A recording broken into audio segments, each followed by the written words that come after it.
Good morning, good afternoon, good evening, wherever you may be joining us from. That was an homage to Julian Wood, who's not here. For those of you who don't know, I am not Julian Wood. You can tell by the hair and the thumbs, of course. So he's not here, and I'm stepping in. And I'm super excited because today we're going to be talking about local development and how you do that. There's been this group of gentlemen who I'm going to have them introduce themselves in a second. I've done a lot of work around this, and we're super excited. If you're not familiar with serverless office hours, we're here every Tuesday, same time, same place, and we talk about serverless. And so let me get to real quick. I'm gonna talk to the guest. Now we're gonna call him guest, but he used to be with AWS. Now he's with LocalStack. We don't talk to him because he abandoned us, but we do talk to him because he's doing great stuff with LocalStack. So, Peter, tell us who you are, what you do. Oh, hi, I'm Peter Smith, Principal Engineer at LocalStack. It is actually Wednesday for me right now because I'm based in New Zealand. As Eric said, I was formerly a Principal Engineer at AWS and the Step Functions team, and I'm super happy to still have regular interaction with my old team at AWS, so that's great. Very happy to be here today. Thank you for inviting me on, and particular thank you to Jazz in particular for inviting LocalStack to co-launch the test state API feature that we're going to talk about today. So we launched it at reInvent last year, pretty much the same time that AWS launched it. So we have a great relationship with the AWS teams. Very happy to be involved with this. Super excited to have you here. And let me ask you, what time is it in New Zealand? It's 8 a.m. on Wednesday. Okay, that's not too bad. That's not too bad. And I do want to state that I'm very proud that I did not make that, it's the same as Australia joke, because I've gotten beat up in Australia for that. So, or in New Zealand. So yeah. I don't know who it insults more, but they're both like, we're not the same thing. So you got to be careful. So let me jump over to Scott, actually. Scott, you're with AWS. Tell us who you are, what you do.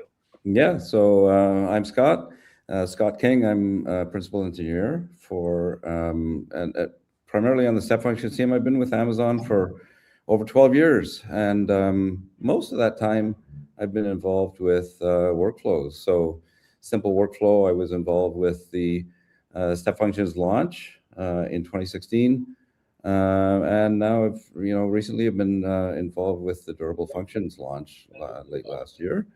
So yeah, I'm really looking forward to talking about test state for Step Functions today.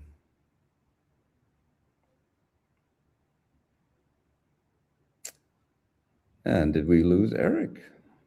Looks like it. No, I'm back. There you are. Yeah. So let me be full disclosure here. I'm sorry to interrupt that. So coming into, usually I'm an admin in StreamYard, which is what you use. For some reason, I'm not right now. And so we're having some issues. So Jeff, wonderful Jeff, he's our producer, is kind of running things behind. For some reason, I got kicked out. Now I'm back. You can't get rid of me that easy. I mean, come on. Scott's like, he's out. You were just trying to trick me while I was speaking. I was messing around, seeing how your concentration level was. So, Jess, let me jump over to you. And first of all, it's Jazz, not Jazz. You got it. I nailed it. Okay, just making sure. Jess, who are you? What do you do? I am a product manager in the workflows team, currently supporting Step Functions, based out of Vancouver, BC. For those dialing in or tuning in from Seattle, may beg to disagree that it's a prettier city than Seattle, but that's okay. We're starting all kinds of fights today. I'm based out of, I've been in this team, in the workflows team, for about an year, but at Amazon for about 4 years. So 1/3 the time Scott's been at Amazon. But hopefully I'll get there one day. Nice. Very nice. Well, I'm super glad you're here. We're talking about a product that I absolutely love. If you know anything about me, in fact, at reInvent this year, I talked about Step Functions, and then I got the joy of talking about Durable Functions. The bottom line is I love orchestration. I love event-driven orchestration, and these are two fantastic products. And one of the things that we get with let's just be brutally honest, one of the things we get with Step Functions is we need an improved local development experience, right? And so we're working to bring that to us. And so I want to talk about just a little bit about, and I don't know who wants to jump on this. What's the story about how we came to be with local stack and why we're running this way? Josh, you want to go? Yeah.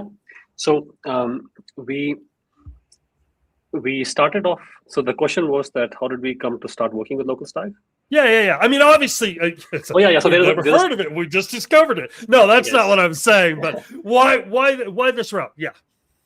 So I think it's funny you asked that because I should say that working on this particular project that we're going to be talking about today was the very first project that I picked up when I joined this team. And when I joined this team, Peter was still at AWS, and he was working on the testing project. And he told me that he's going to be moving out, and we did knowledge transfer. He introduced me to local stack back then, and over the course of time, I learned how critical local development is for developers, the serverless developers. Since he left, we kept in touch, and we continued going down the path of enhancing the local testing experience for our customers. And local stack happens to be offering the environment that customers need if they want complete security, complete isolation, and that's how we co-launched with local stack. And this is not the first time we're co-launching with local stack when it comes to step functions features.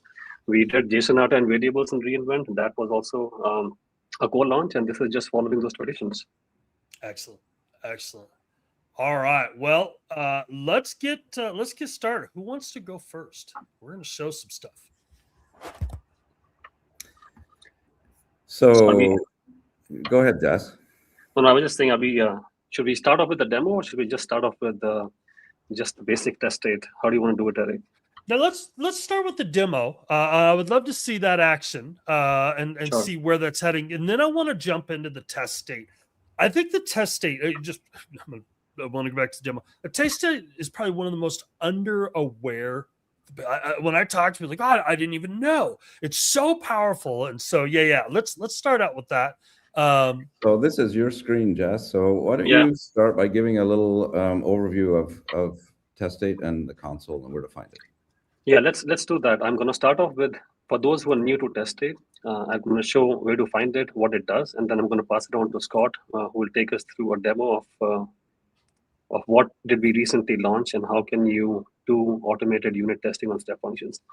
So for those who haven't seen what and where what test state is and where to find it, when you open up a step functions console, test state is a button that you'll see on this right-hand corner.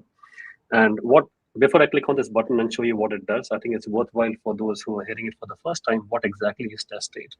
So as the name indicates, I'm going to interrupt you real quick. Can you close the left side, the step functions list, and that'll bring it up. You could get it a little bigger if you want. Here's tips from demoing step functions a lot. Yeah, there you go. I demo a lot of step functions, and these are tips and tricks right there. So no, perfect. So what is test state? As the name indicates, test state is a state or a capability within step functions that allows you to test a state. So what it does is it takes the state machine definition or the state definition. We execute that state definition on our production runtime and give you back some output, which is, was the test successful? It failed. It gives you the data that was processed. It also gives you what happens. What is the next state after this state? There's a few ways you can use test state. One is on the console that you see on the screen. If I click on this button, the simple state machine, I clicked on this, and this state machine that you see on the screen is not yet deployed. So I click on this state, I click on test state, and then here I have an option of passing in the input. I can choose what level of details I want to see when this test state executes the state. So let's say I put debug. The key difference is info is the bare minimum. You get to see did my test passed or failed, and what the next state is. But if you want more details on my input and output data the data that was processed, I'll choose debug. I click start test, and as you see, it just gives you the test succeeded. The next state is check amount, and then you can also see details of how your data was processed. Now, what you see on this test state button is also available on your local IDE. So when last year, I think it was in March of last year, we introduced the the Workflow Studio plugin with AWS Toolkit integration on your VS Code. So you have the exact same experience if you're using it on your local machine through VS Code. You can test locally, state by state. And then last reInvent, so that's one way to access test state through the console or through the IDE. The second way to access test state is through an API, and that's what our customers use for doing automated unit testing, where you can take that API and weave that into your testing framework, whichever one you use. Dude, and this makes, I'm sorry, I'm interrupting. Yeah, this of course. really excites me. So this was just previous reInvent, right? Yes, this was last reInvent. Are we going to see a demo of that today? Yes, you will. That's Scott's going to take us through a demo, and I'm super excited. All right. Okay. And I'm sorry, I don't know what's going on. I'm having I've dropped again, but I'm here. So you guys, if I drop, you keep going. So, yeah. I trust you. Yeah. Okay. So before I pass it on to Scott for a demo, I'll just do a quick recap or a quick refresh for those who have not heard about the recent launches that we did over the reInvent on Tested API. So on Tested API, we've added a few cool features, and the working backwards behind what those features should be is the features that we've added will allow customers to completely automate the unit testing of step functions workflows. So the key things that we added was, first, the most important one is mocking. So within test state API inline, you can define your mocks. And when you define those mocks, we also validate those mocks against those API request and response model. We give options. Do you want a strict validation? Do you want a lenient validation? Or you want no validation at all? We always suggest customers to do strict validation, because that is the way where you can have the highest fidelity. So what you tested and it works. The same thing when you deploy that to your production account is also supposed to work. So we added the mocking capability. The second thing that we did was we also added support for the advanced states, which in the past was not supported in Tested API. Now, the reason behind this is we want to provide customers 100% coverage on when they're writing their test cases and they want to test the different states, or they want to test all the different states that exist in the state machines. So to do that, we added support for advanced states like the paddle state, the map state, and we've also added support for integration patterns like the .sync integration pattern and the .wait for task token integration pattern. And again, you'll see that now that we have added the support for all the states and the integration patterns that in the past were not supported, you can go ahead and build a completely automated unit test and have a 100% coverage on your test for your workflows. So I love this, because a lot of times it's funny when you flesh out a service, right? You build something out, and then as silly as it sounds, what you can test drives what you're willing to use, right?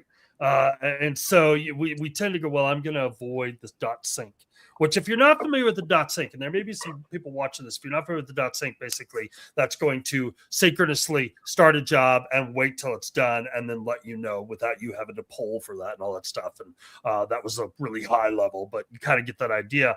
But we tend to avoid what we can't test. So by opening this up, that gives us, it really does open up what we can use in development as well. I love this. It's very cool.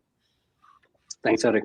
And the last thing that we introduced as a part of enhancements to the Tested API is before the enhancements, test state was designed to only test one state at a time, and it still does the same thing today. You test one state at a time, but in the input parameters, you only pass the state definition for a single state. So you can still do that with enhancements, but what we've also done is now, if you want to pass the ASL or the entire state machine definition, you can do that, and you can specify, this is my state machine definition, and of the 15 different states that I have, I want to test this state. So that's a very cool feature that allows you to test not just your complete workflow, or you can test portions of your workflow. You can have a very targeted testing approach towards your workflow and get what you want from your workflow testing. Yeah, and it gives the test state API the full context of where the state that you're testing is inside your state machine. So that allows it to, so it lets you test all kinds of error situations, error conditions that require more information than just this state. This is the state definition. So that context is crucial to allowing you Yeah. to test Yeah. everything and all the different kinds of error conditions and things. So what's carried in on the context? I'm curious about this. So variables or things like that, or am I misunderstanding? Yeah, so you can pass in the input to the state. Okay. You can pass in values for any variables that the state uses. Got it. You can pass in a mocked context object.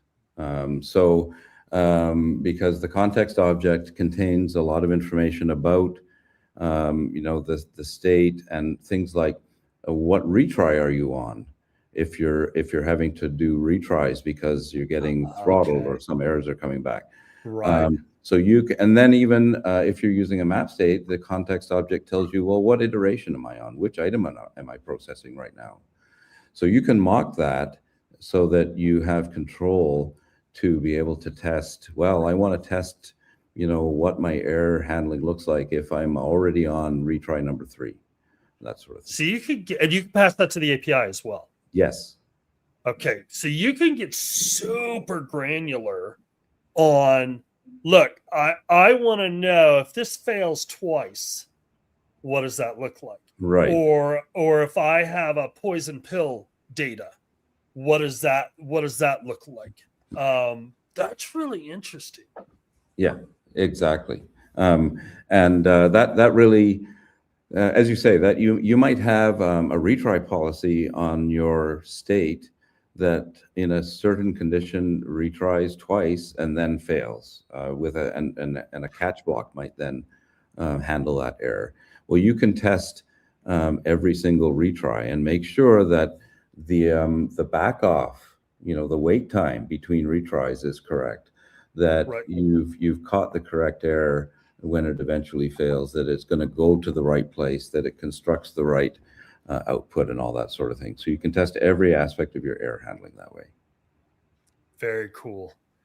I had to switch. So I think I figured out my problem. Apparently, I have a camera that's not liking behaving. this. So I think I've switched cameras. So we're just gonna. This is so high tech. Y'all are really impressed with how classic this is. But there we go. All right, I'll fix this. You all continue. I apologize, Jeff. Please don't let him fire me. I'm working on it.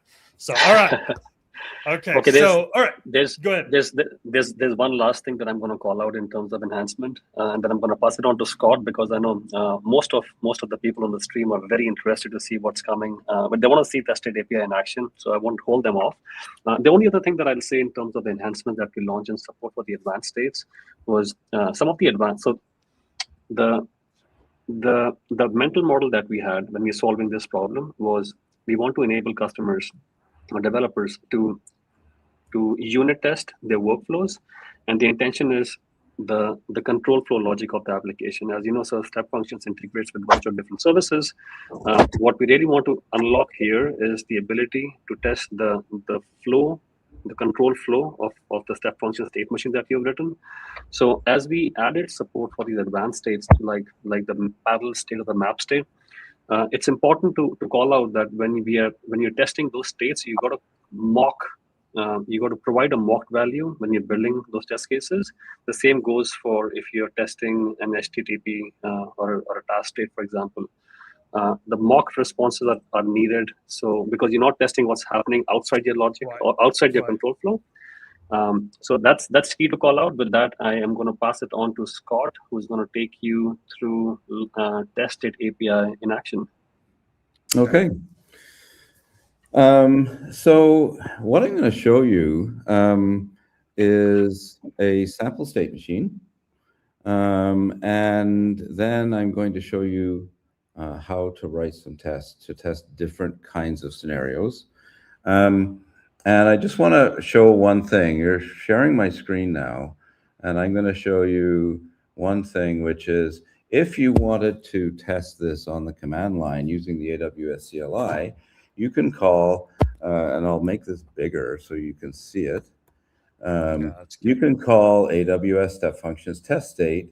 You pass it a definition, which is maybe a little bit not so friendly because you have to, escape the quotes and stuff. And I've got one state in here. It's a task state with a resource and so on. And then you pass in the state name that you want to test, if you can see that. And then here I've passed in a mock of the result. Well, all the backslashes and escapes and things are kind of a little bit annoying to deal with. But yeah, but if you, I'm sorry, I'm interrupting real quick here. If you were like running this in Kiro and you told Kiro, here's the structure of a test. yes, it could format that real quick. Just run the test for you real quick. So this is not as much a problem as it used to be. Right. Yeah. But so you can totally use test state on the command line. You could develop your own tools. But the fun thing today is that we're not going to do it that way. We're going to do it like you would write tests for any other system that you might have. I don't know, is that big enough or should I go a little bit bigger? Maybe one bigger. That's not bad though. Yeah. Okay. I know it's. So, and then you can close your file drawer, and that helps. Okay, I might have to. I'll do that in a second because I'm going to show the actual state machine here, and it's kind of big, but it doesn't really matter. We don't need to dive into all the details, and I'm going to back out a little bit on the Zoom and close this guy. And basically and I'm going to just give a really quick structure of this because I'm going to test a few parts of it. So this is a state machine that starts by validating an order. So we're going to test this validate order state. And then if it succeeds validation, it runs this map state to process the items. So I'm going to show you a test on how would we test a map state. That's something that we didn't support until this latest launch. And then once it's processed the items, it goes through a parallel state. I'm not really going to focus on that during my demo. But then it does an approval step, which is basically a wait for task token human approval, where it starts something, it waits for some arbitrary length of time. Again, that's not something that we used to support. We do now. And then, it sends notifications and saves the result. So basically this validate, process items, and then wait for approval. Those are the three things that we'll focus on. I just wanted to give you a quick idea of what kind of state machine we're going to be testing. And I'll probably don't need to show that again. I'll shift back over to this code and make it a little bit bigger and close this file drawer. However I do that. How do I do that again? There we go. There you go. Okay. You got it. Okay. So this, when you write tests for, any other system that you have, what do? You write them in your favorite programming language using your favorite test suite. This excites me. To see Python working with step functions, I'm super excited. Exactly. So the whole point here is that we design test state in such a way that the API itself would be able to accept the mocks, accept the inputs, all the stuff that you do normally in a test to set things up, and then it would be able to support, validating things and making sure the results are correct. So, and to do that, be able to do that just from in this case a Python PyTest test. So I'll first show you the overall structure of the test, which is very similar to what you would do in any other system. It sets up the input to the state. So remember, test state is always about testing a single state at a time, even when we get to map state. I'll talk about that.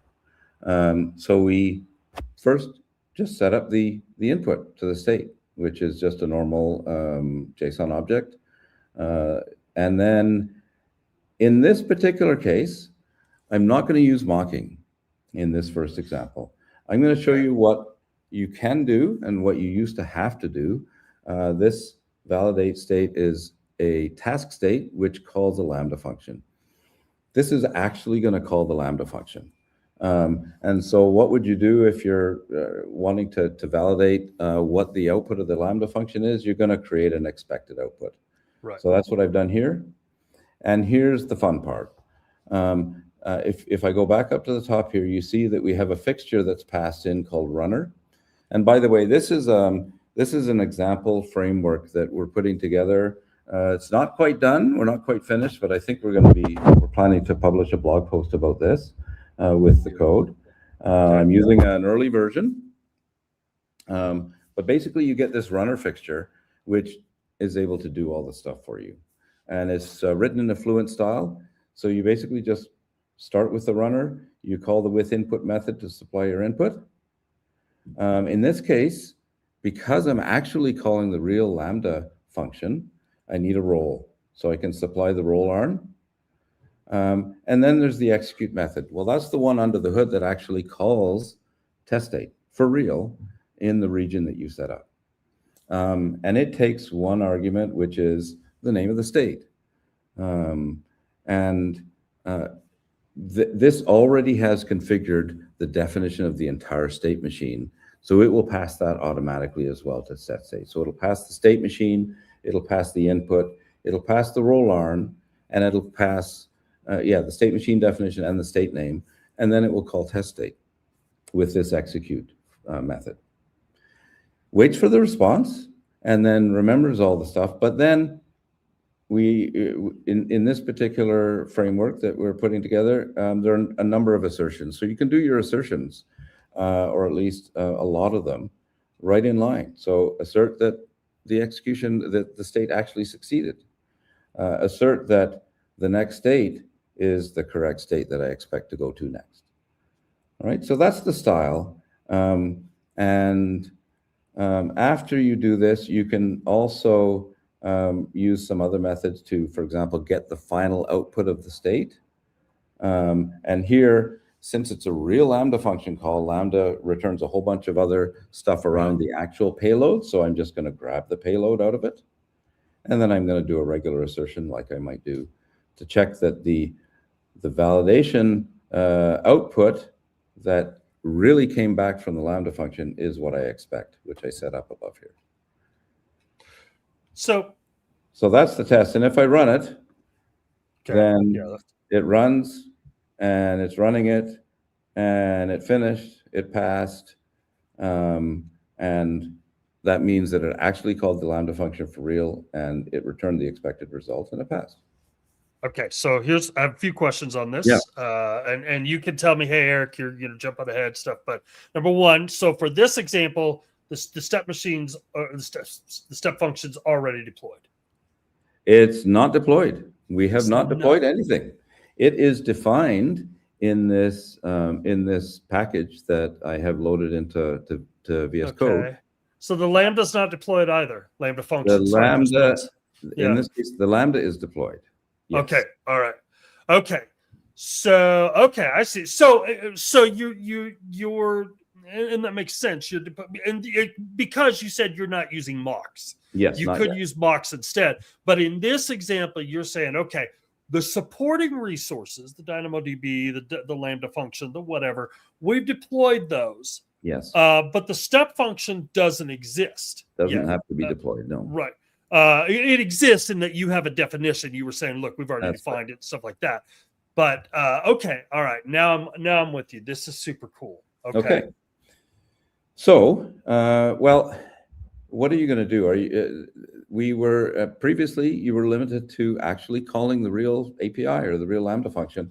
Now with mocking, pardon? I'm saying I have banged my head on this wall many times. Yes, exactly. So with mocking, I'm going to show you, well, what's different. How do we do it with mocking? Well, structure of the test is going to be very similar. Set up my test input for the state.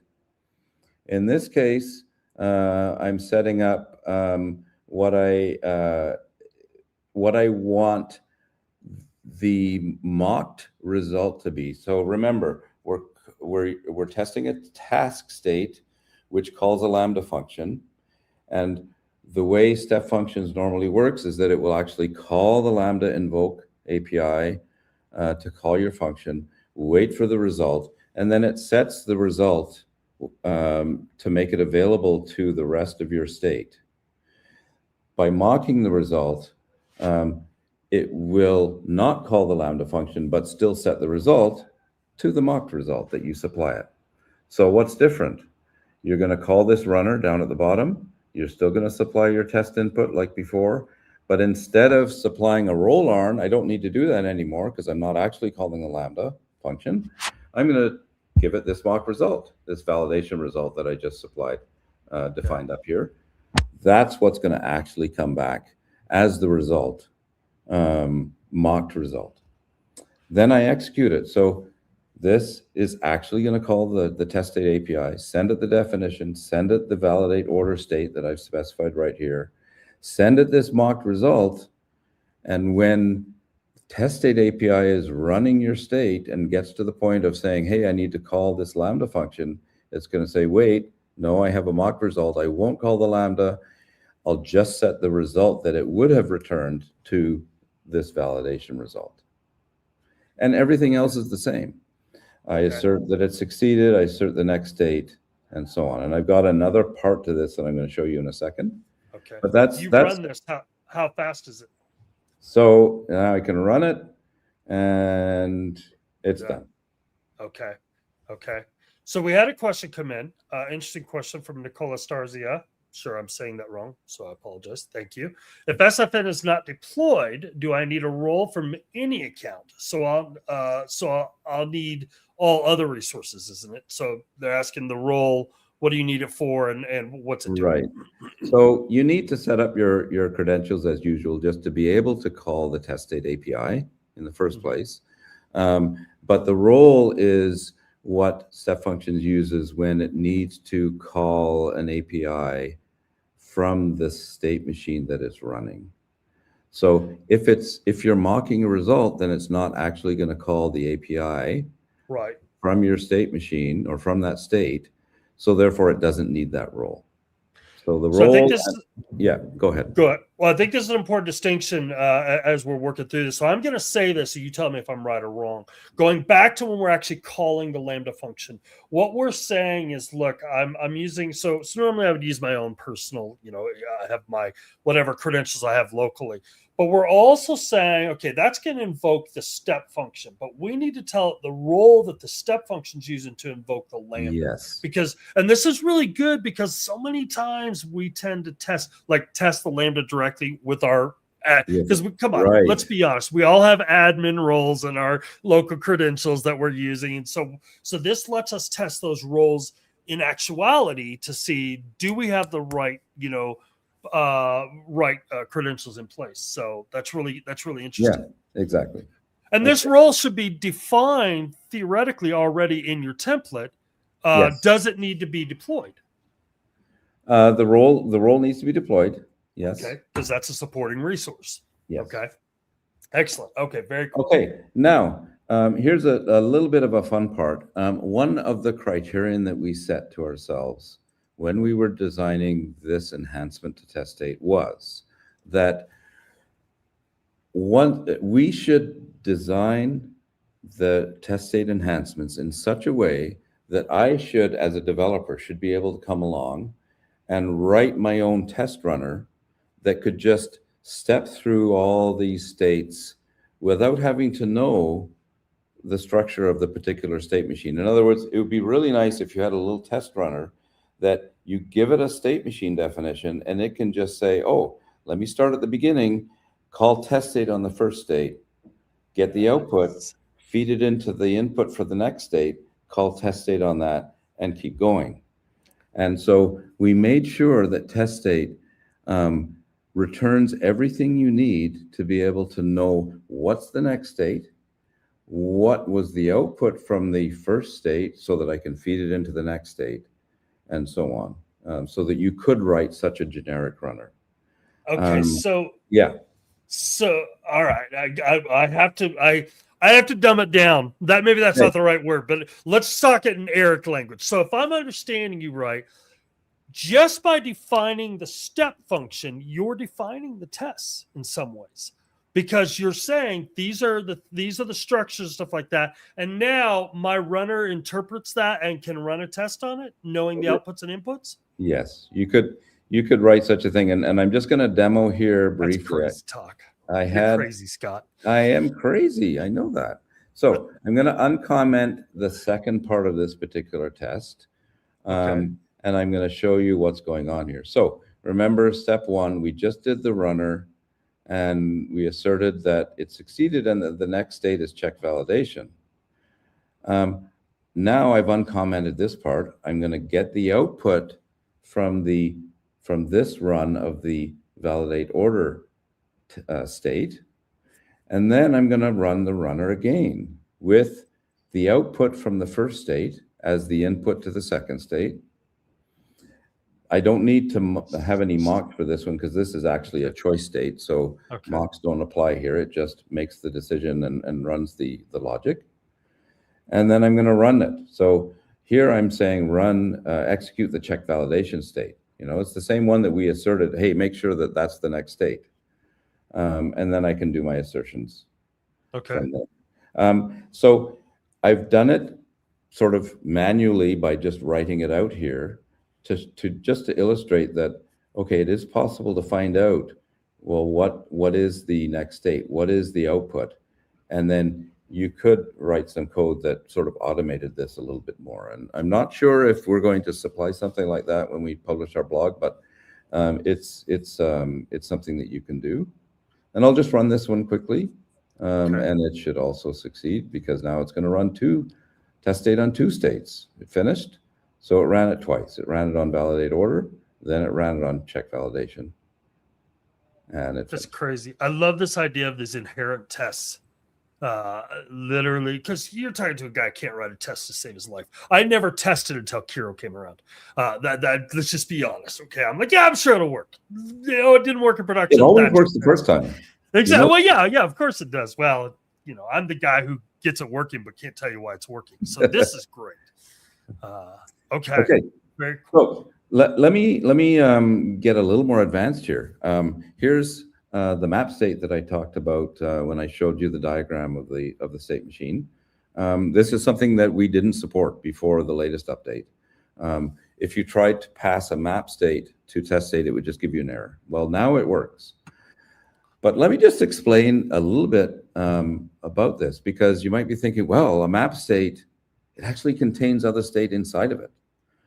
So what's going to happen here? How is this going to work? Well, we've stuck to the principle that test state still just tests one state at a time.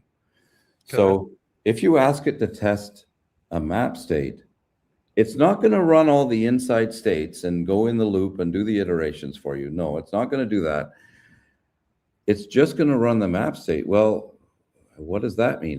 The purpose is that you can test the error, retries, and the catch. You can test all of the IO processing that happens. To make this work, it's mocks. Okay, so basically to run test state on a map state or parallel, you must supply a mocked result or a mocked error. And I'll get to that later. But let's assume we're doing a successful map state. We want to test.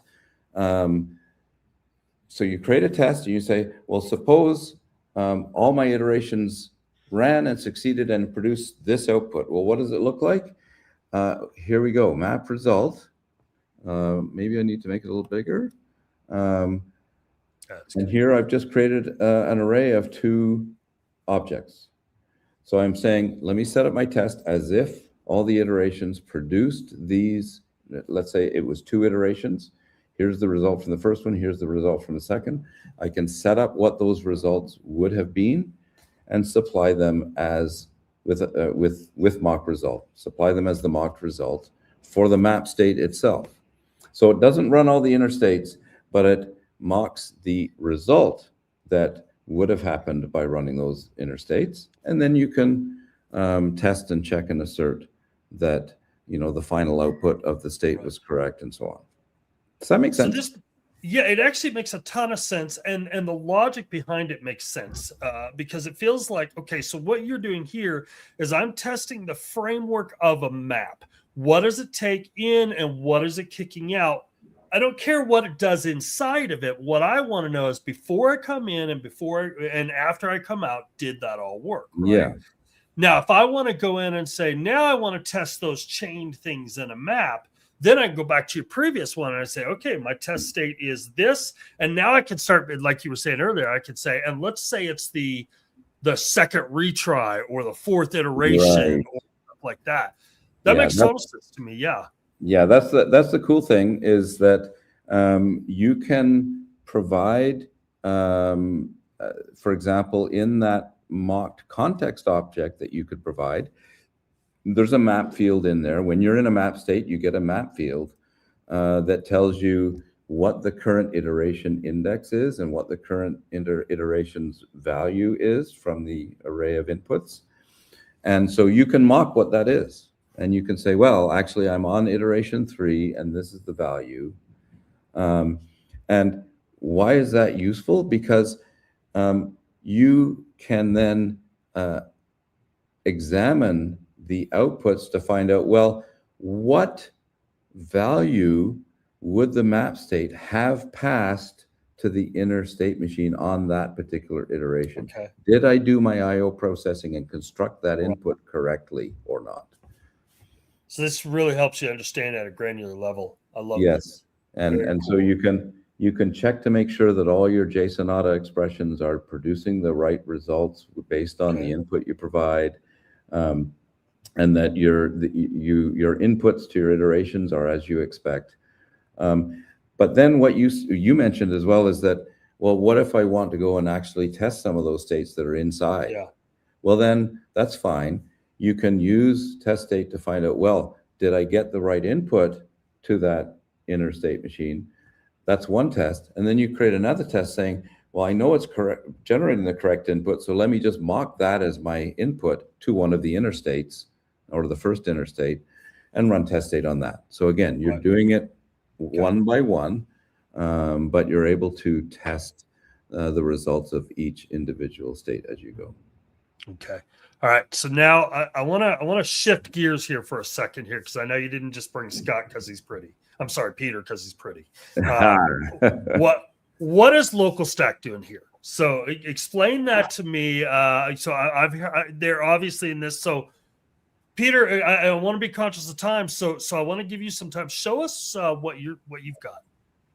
Yeah, I mean, maybe I should start with just a 2-minute explanation of what Local Stack is for people who may not have seen it before. Yeah. So essentially, Local Stack is AWS Cloud running in a Docker container on your desktop machine. Now, that sounds really ambitious, but keep in mind that this is not for production workloads. This is really for development and testing. So we emulate roughly 100 different services, and you can see the list of services on our website. It's localstack.cloud. And we run all of them, right? Step Functions is one of our best emulated services, and we have very close parity with the real AWS cloud. But because we have the ability to emulate all of those services on your desktop environment, everything that Scott showed works perfectly well in Local Stack as well. Particular, the integration with Lambda, the integration with S3, DynamoDB, anything that your task state calls can be called in Local Stack as well, locally on your desktop machine. IAM policies, CloudWatch logs, everything you need. Again, this is for development and testing only. So that's why it fits in perfectly with what Scott just showed. We don't aim for production workloads. So that's why it's quite different from the cloud. Right. Makes sense. Yeah. Okay. So yeah, everything Scott just showed will work locally on machine. And I guess the question is, why would you want to do that? Well, okay. All right. So I paused for a minute and I'll, I thought, so Scott, are you going to show going to Local Stack, or are we just talking? I wasn't going to show, but basically, like Peter, what do we need to do? What does the developer need to do? Yeah, all you have to do is change the endpoint. Yeah, absolutely. Yeah. So any client application that accesses the AWS cloud, and I'm talking about CLI, SAM, CDK, Terraform, anything that you have that refers to the cloud, you can just change the endpoint URL parameter in your profile and point it at localhost port 4566, and it will work exactly as it does in the cloud. So in this case, what Scott's showing, it's calling it's calling test state in the cloud change the endpoint URL, it will point to local stack instead. So that first test that I showed, where it actually called the Lambda function, what would happen? It would work exactly the same way. Instead of calling test state in US East 1, for example, it would call test state inside local stack on your local machine. And it would actually call the Lambda function for real running inside local stack. Yeah, that's right. So Okay, everything would happen on your local machine. So here's the question, and Peter, and I know the answer, obviously. This one's been asked, and I know the answer, but so what? What advantage am I getting? That's the blunt way of saying, so what? What advantage am I getting by, I mean, I could deploy, to the cloud and test this to AWS. What advantage am I getting by going to local stack? Yeah, great question. So I have three main reasons that I like to talk about, and everybody has a different reason that they prefer. So the first reason is really we avoid the security related friction of using the cloud. And I'm going to contradict something you said earlier, Eric. Not everybody has admin access to the cloud, right? Unfortunately, that's the case. If we all had admin access to the cloud, no issues. But there are better developers than I am. That's right. But there are a lot of organizations that have to be very security conscious and very concerned about compliance. In particular, healthcare and finance are two great examples where it's important to keep the cloud secure. And because of the regulations they have, they can't have developers having admin access to the cloud. Even restricted access is a problem because everything that goes to the cloud needs to be tested properly and it needs to go through security scans and code reviews. And that just doesn't fit in well with the whole edit, compile, run cycle where you do things very quickly. Right. So we find a lot of our customers really love the fact that local stack is local, runs entirely on your local machine, and there's no concern about security or compliance to be dealt with. So that's probably the biggest reason people love local stack. And certainly for large companies, that's a great reason.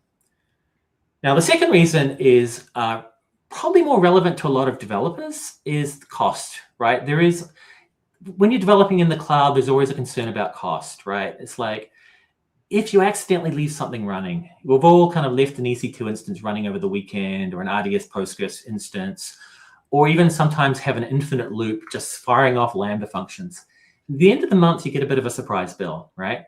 So the pay-per-use model, which works so perfectly in the cloud environment, doesn't work so well when you're a developer who makes mistakes or, just wants to experiment. So with local stack, it's a fixed cost. It's fixed and predictable, and there's no concern about cost overrun. If you're interested, we have a free tier. You can go again to our website, free tier, sign up, no cost. You get to use local stack. But it's really just that peace of mind of, I'm not going to be spending more than I expect to spend. And I think that's critical when you're a developer just hacking around, trying things out. Yep. A third one is efficiency. One of the things about that edit, compile, run life cycle, the inner loop, as you may call it, you want to be very, very quick. You want to make a change, redeploy it very quickly, very, very, fast changes, fast verification. Now, local stack, because it runs entirely in memory on your local machine, tends to be a lot faster than deploying stuff to the cloud. Again, we're not for production, right? So that's why we can get away with that. If you are using production, you have to deploy to the cloud where everything is scalable and secure and so on. But it is going to be a little bit slower because of those reasons. Now, having said that, I just want to clarify that the test state API is free to use. So the cost is a little bit less relevant in this case. But when you're firing off Lambda functions and other services that are not free to use, you may be very concerned about that cost issue. And also, I want to mention that step functions is very, very fast to deploy, very fast to test, whereas other services that we might use local stack for tend to be a lot slower to run. So those are the reasons, and I encourage you to think about which of those three reasons, maybe all of them, are relevant to you. But those are the three reasons that I hear mostly from our customers. So we have a question that came in from iDavid. Said, and I think this is a good to explain, is local stack similar to Docker? So Peter, if you want to kind of separate those and explain where they fall in. So Docker is a generic format for running software inside containers. Local stack is software that runs inside Docker. So local stack doesn't compete with Docker in any way. It just runs inside of Docker. And also Kubernetes and other systems like that as well. Yep, very cool. Does LocalStack run in Finch right now? It's on our roadmap to run in Finch. Good to hear. That's super. Yeah, that's super exciting. If you're not familiar with Finch, it's an open source AWS version to run containers.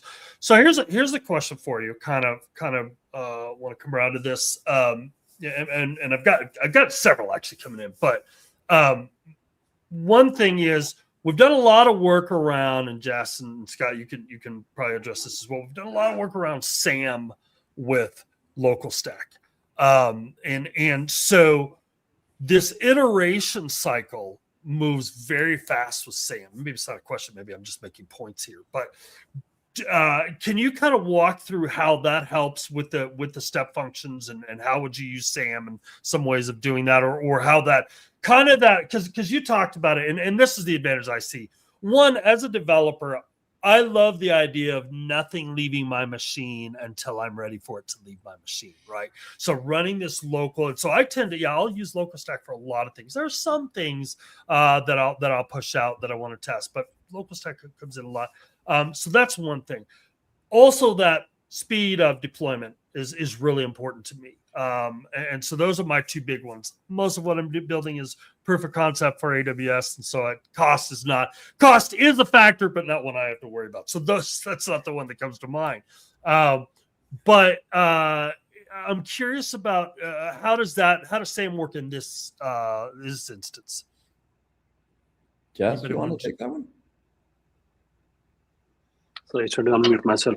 So yeah, thanks for bringing it up. So as we spoke about earlier, our very first focus area was to unlock the local unit testing experience, and that's what we've done with what Scott kind of walked us through. The natural progression of this is how do we expand from there, and I think in the context of SAM, where it possibly would make sense, and I would love to hear from some of the audience here, and please feel free to post your comments on the use cases around testing, expanding to integration testing. So I think the use case here is that you have a Lambda that you have in your deployed, it's running, sitting on your local machine. And you have a step functions that's also local, and you want to do some integration testing, calling your step functions, which invokes a Lambda, and both of them are local on your desktop. How do we enable that through SAM? I think that seems like the natural progression, and that's what we are working towards. But I'd love to hear from the audience that this is what they are also expecting as they build their test cases, integration test suites. Yeah, beautiful. All right, so another question along that same line is, we still have developers. So there's a local runner for step functions. You all know this. You're like, yeah, we know, Eric. But a lot of our watchers don't know this. And a lot of developers are still using this. Why should I leave that and switch to test state, or should I? Short answer is you shouldn't have to. So for those who are not familiar, the very first solve for local testing for step functions was through this thing called step functions local, which was a container that runs locally on your machine, which emulates step functions runtime that allows you to test on your local machine. And it served its purpose for the time that it was supported. And over the course of time, I think we learned from our customers that the pace at which we innovate and launch new features, customers expect the same also on the step functions local. Yeah. And we couldn't keep pace with that, right? We wanted to look for, because our focus is mostly to innovate on behalf of customers and launch new features.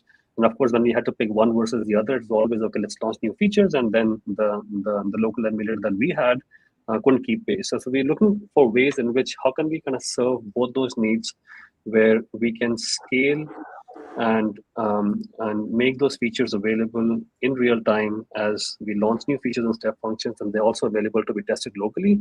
And now we have taken this approach through the API-based approach. Not saying that a container-based approach is not relevant; it's very relevant, and that's why we have LocalStack. If that's your need, we have an emulated version of our step functions with LocalStack. So to answer your question, when should you move?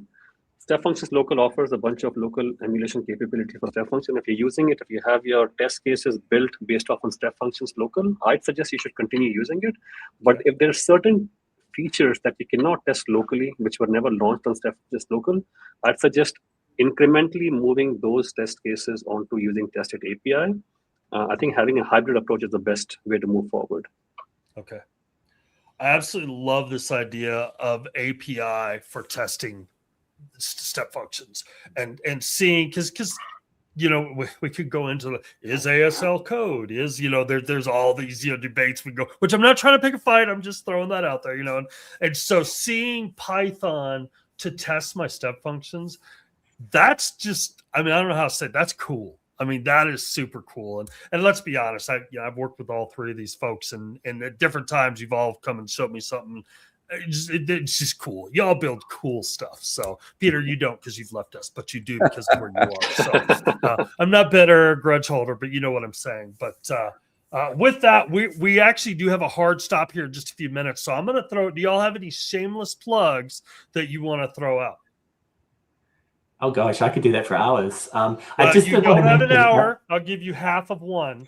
So I'll take 1 minute. Yeah, go ahead. I'll take 1 minute. So just to clarify, so step functions local, the runner that AWS supports is at this point not really supported because a lot of the new features like JSON outer and variables are not available in step functions local, which is why sort of in local stack we do support all the latest features.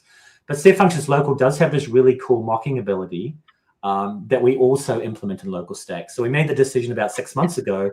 If you're a customer who uses step functions local mocking ability, and you want to use JSON outer and variables, you can do it all with local stack. So shameless plug. Sweet. And if you're not using JSON outer, we need Start to now. have a talk. Yeah, exactly. Yeah, change your life. So it will change your life. So, Jess, Scott, you have anything you want to throw out? I don't think so. We've got some really exciting stuff, I think, that Jess alluded to, related to things that we'd like to do with SAM Local. I would say stay tuned for that throughout the year. And I think that's about it for me. Jess? All right. Yeah, no, thanks, Scott and Peter and Eric. The only other thing that I'd like to add on to is we'd love your feedback. I think this was our attempt to solving the local unit testing problem. Please start using it. And as you have feedback, please leave it in the comments. We'd love to address and learn and grow and solve this problem at a larger scale. For those who are getting started and asking, okay, how do I get started on using test state? The easiest way and how I got started was I started off with the console to get myself familiarized with what is this test state? How does it actually work? What does it do for me? And then from there, incrementally graduate to using the API. We have updated a documentation, read through it. It has all the information that we think you'll need. We have, as Scott mentioned earlier, we have one blog post that's already out, and we have another one coming out in the next, hopefully in the next week or so, that will have details on how do you practically use test state API in the construct of your test cases and framework that you use, similar to what Scott explained, more details. And that's where we're going to publish the Python library that Scott alluded to. So there are lots of goodies coming along the way, but always your feedback helps us move in the right direction. So please let us know. Yeah, and I'm going to kind of pile on top of that because feedback is huge. Everything we build is customer driven, and if you can, comments are great in these, but better yet, hit me directly. I just posted my LinkedIn. Hit me directly. I have more access to these gentlemen than they probably want, but I will reach out to them and let them know we have a mechanism to get feedback to them. So we love to hear what we want to. Victor's already saying he'll provide feedback. So that's great. With that, it's kind of funny when I asked if you have shameless plugs. It's January after reInvent. So we're like, we got about a month before we start ramping up again, So it's like, whew, I'm still recovering. But with that, I'm going to wrap us up. Again, I want to throw out to our producer, Jeff, who's just awesome. Thank you, Jeff, for being awesome. Next week, Julian will be back for more serverless office hours. And thank you very much. We'll see you later. Thank you, gentlemen, for joining us. Thanks, Eric. Thanks, everyone. Thank you. We'll see you later.